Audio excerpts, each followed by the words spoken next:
আসসালামু আলাইকুম। আজকে আমরা প্রমাণ করব অর্থনীতি বিভাগ অনার্স প্রথম বর্ষের মৌলিক পরিসংখ্যান অধ্যায় চতুর্থ ভেদাঙ্ক সিগমা স্কয়ার সমান এন স্কয়ার মাইনাস 1/12।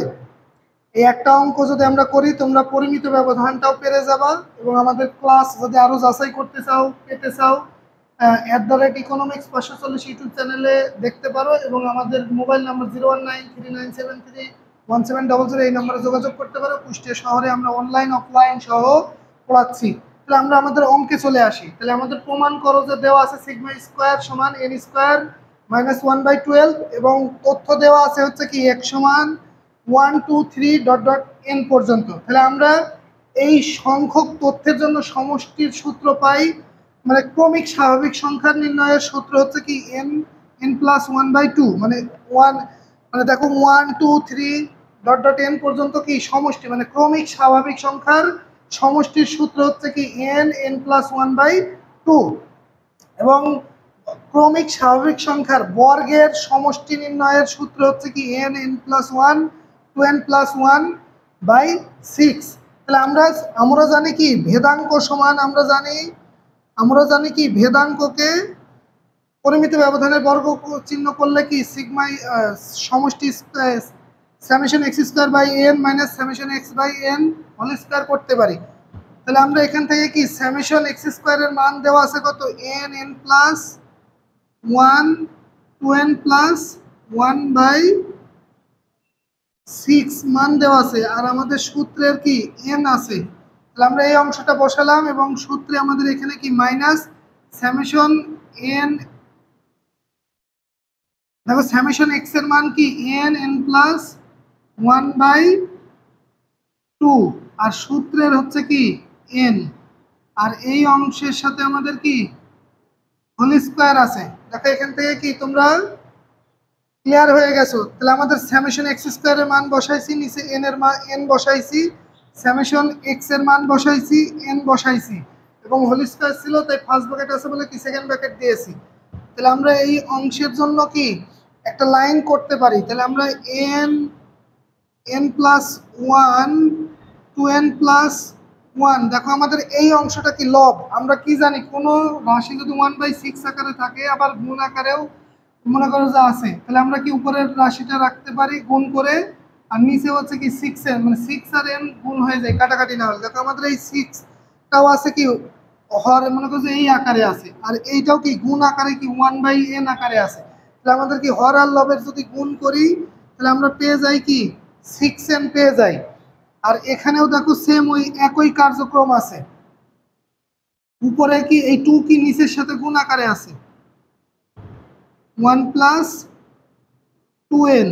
তাহলে আমরা এই অংশটাকেও কি বর্গ করতে পারি। তাহলে আমরা এই অংশে আমরা লিখে দিচ্ছি n আর n, দেখো কেটে গেলে কি n প্লাস 1 2n প্লাস 1/6 বসে যাচ্ছে আর এই অংশে হচ্ছে কি n কেটে গেলে n প্লাস 1/2, এবার দেখো সমস্তর উপরে কি বর্গ হয়ে যাচ্ছে। তাহলে আমরা এই অংশটুকু করতে পারি। তারপরে আমাদের এই যে প্রমাণ ছিল n প্লাস 1, n প্লাস, দেখো এই অংশে কি n কে যদি আমরা গুণ করি n দিয়ে 2n প্লাস 1 কে গুণ করলে 2n স্কয়ার প্লাস আর n দিয়ে n কে গুণ করলে কি n ই পাওয়া যায় আর 1 দিয়ে যদি আমরা গুণ করি তাহলে 2n প্লাস 1 ই পাওয়া যায়, নিচে হচ্ছে কি 6 আর এখানে সূত্রের মাইনাস আর এই অংশটাকে কি আমাদের সূত্রের মাইনাস n প্লাস 1 বাই হচ্ছে কি 2, আমাদের স্কয়ারটা কি দুটোর সাথে কি বন্টন হয়ে যায়। আমাদের স্কয়ারের সূত্র আমরা কি জানি a/b যদি আমাদের n হয় তাহলে আমাদের পাওয়ারগুলো কি ভগ্নাংশের এবং হরের সাথে বন্টন হয়ে যায়। তাই দেখো n প্লাস 1 স্কয়ারটা কি উপরের সাথেও গেছে 2 এর সাথেও গেছে, দেখো এখানে আমরা সেটা বন্টন করে দিলাম। n প্লাস এই অংশটা করেছি কি n দিয়ে দুইটা গুণ আকারে আছে তাই n দিয়ে এটাকে একবার গুণ করেছি প্লাস 1 দিয়ে কি এই পদটাকে একবার গুণ করেছি। তোমরা আশা করি বুঝতে পেরেছো। তাহলে আমরা এখান থেকে কি যোগ করে পাচ্ছি হচ্ছে কি 2n square plus 3n plus 1/6। আর এখানে লসাগু করলে আমাদের a প্লাস বি হোল স্কোয়ারের সূত্র করলে নিচে স্কোয়ার 4, আর এখানে a প্লাস বি হোল স্কোয়ারে আমরা যদি সূত্র করি তাহলে আমাদের nটাকে a এবং 1টাকে b, তাহলে a স্কোয়ার মানে হচ্ছে কি n স্কোয়ার প্লাস 2ab, তাহলে 2n প্লাস b স্কোয়ার মানে 1। তাহলে আমাদের এর পরের লাইনে আমরা যদি লসাগু করি 4 আর 12 যদি লসাগু করি, 6 আর 4 যদি লসাগু করি 12 হয় আমাদের লসাগু। তাহলে এই 12কে 6 দিয়ে ভাগ করলে ফলাফল পাই 2, ফলাফল 2কে আবার কি উপরের এই পদটা দ্বারা গুণ করলে আমরা পাই 4 স্কোয়ার প্লাস 6n প্লাস হচ্ছে কি 3। আর এখানে দেখো কি 3 4 12, 12কে 4 দিয়ে যদি আমরা ভাগ করি তাহলে ফলাফল পাই হচ্ছে 3, সেই 3 দিয়ে উপরেরটাকে গুণ করলে 3n square plus 6n plus 3 হয়। আর এখানে মাইনাস চিহ্ন আছে বলে কি সবগুলা চিহ্নের পরিবর্তন হয়ে যাবে। তাহলে আমরা লিখতে পারি -3n square minus 6n minus 3। তাহলে আমাদের দেখো এখানে কি 6n কেটে গেল, 6n কেটে গেল, আর 3 থেকে এখানে 2, কারণ 2 ছিল 2 1 2 হবে। তাহলে আমাদের এখানে কি 4টা n স্কোয়ার থেকে 3টা n স্কোয়ার বাদ দিলে কি একটা n স্কোয়ার থাকে, একটা n স্কোয়ার থাকছে। আর এখানে 2 আর -3 হলে কি 1 হয়, আর এখানে হচ্ছে কি 12।